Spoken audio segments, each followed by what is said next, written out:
Hi guys, welcome back to my channel and I hope that everyone is doing good. And in today's video, I will review about a very new and interesting brand called Sapphire Cosmetics. You might have seen me using their products in some of my makeup tutorial videos, but this is the first time I'm going to review their foundation. And we will discuss about its pros and cons and get to know that which high profile foundation it is a dupe of. So stay with me. But like always, before we start, kindly hit the like and subscribe button to my channel to show support. So without further ado, let's get started.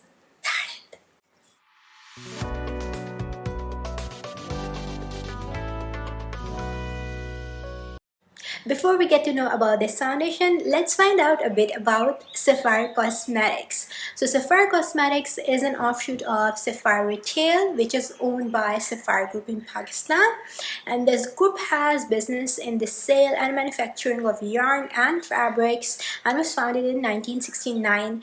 Surprisingly, their retail venture was just launched in 2014, like literally what you guys were doing since 1969 to 2014. And obviously their beauty side is also new because it was launched in 2020. And because the beauty industry is very nascent in Pakistan, so they have their products manufactured from Turkey, which is actually a really good place to get your makeup manufactured because they offer high quality at an affordable price, especially if you compare it with other European countries. Then it's great.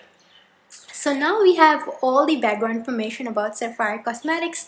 Let's find out about the features and the packaging of this foundation. So let's go. Now let's take a closer look at the packaging, and here you can see that it comes in a simple standard black box. It's in 30 ml and the packaging is similar to MAC or Inglot, and in gold it's written Sapphire, whereas in MAC and Inglot I think it's written in white. And now is the bottle reveal.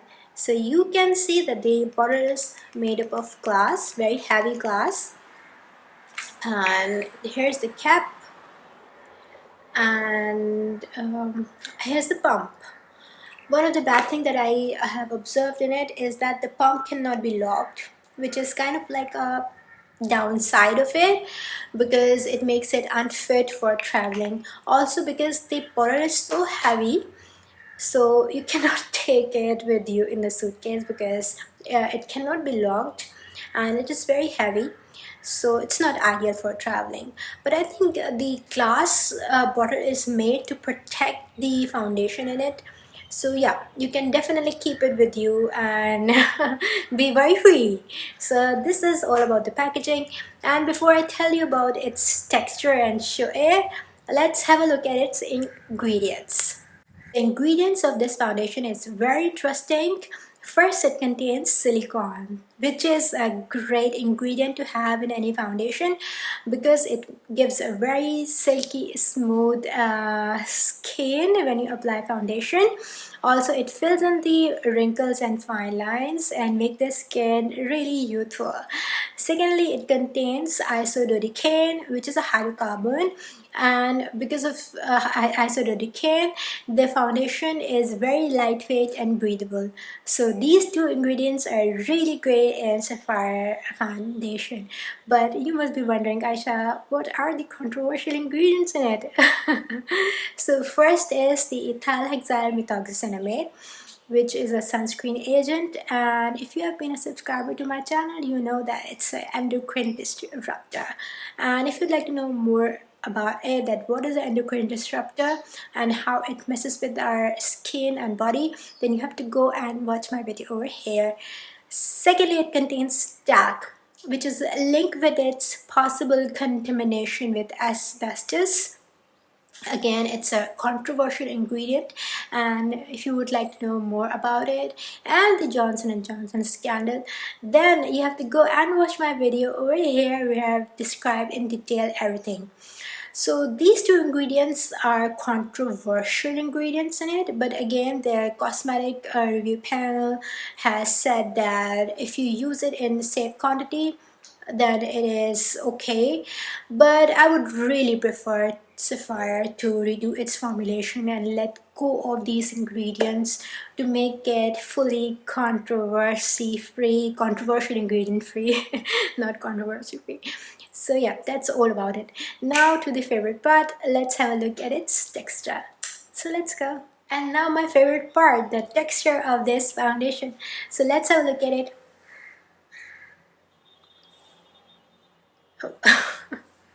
I'm program. So yeah, you can see that the texture is so thin. I've got it in the shade Hazelnut and it's an exact match of my skin. And you can see that it's covering all the blemishes on my hands so well. It's so smooth, it's so silky, and I really love it. And because it's a matte foundation, so you have to be really quick. Generally the idea of using any foundation is same. Use it on a clean face and be quick when it is a matte foundation. I really love its consistency. It's a thin consistency and that means that you can build it up as per your liking. Generally, I don't like thick or cakey foundation, so for me, one coat is enough, and it works really well on all the dark circles and the blemishes. One coat even. So yeah, that's great thing about it. And I think personally that it is even better than the foundations from Turkish brands like Flormar or Golden Rose, especially if you have brown skin. It's perfect for our skin tone. And yeah, it's a dupe of Giorgio Armani Luminous Silk foundation, if you have been wondering. Yeah, but it's on the matte side. That one is on the dewy side. But if you have acne prone or oily skin, you know, you can turn any foundation into a dewy foundation because of the production of oil on our face. But even if you have like normal or dry skin, you can turn it into a dewy foundation with the use of shimmers or illuminating creams underneath your foundation, or just mix it in with the foundation. So yeah, and I think it's a very affordable foundation given the fact that its features are so good, and also it has SPF of 15 because it has the SPF ingredient. So if you forget to use a SPF, then you're protected. And one great thing that I like about this foundation, that it's great for acne prone or oily skin because it absorbs sebum and it's sweat proof. We don't get a lot of sweat after applying this foundation, which is great for people with acne prone skin and those living in hot areas. So that's a really great plus point for me and people who have skin like me. So in the end, is it worth it? This foundation is worth every penny, given the fact it's so fantastic for oily, acne-prone skin, as it's sweat-proof, controls sebum, it's lightweight, breathable, contains silicones and give a very nice, smooth, silky texture on the skin, lasts a long time, and it's affordable. So yeah, what more do you need, especially if you compare it with other HD foundations? Yeah, one of the downside, or one of the things that I think that they need to improve, is that they need to launch mini versions of the foundation so that people can try it without committing to large bottles, and they need to introduce more shades in the foundation. But considering it's a new brand, I can cut it some slack. Overall, it's a must buy if you like to try new brands and want to diversify from the typical industry giants, especially given the fact that some of these giants are actively supporting the genocide in Palestine. So yeah, which is so disturbing, which is so sad. And I think that taking small steps in the right direction and choosing ethical brands can reduce our dependency on these larger corporations. So yeah, do think on these lines, and if you like to read my blog, you can go to my website aishablogs.com and do check out the blog and the pictures over there. And until we meet again, take care of yourself. Love you guys, and ciao.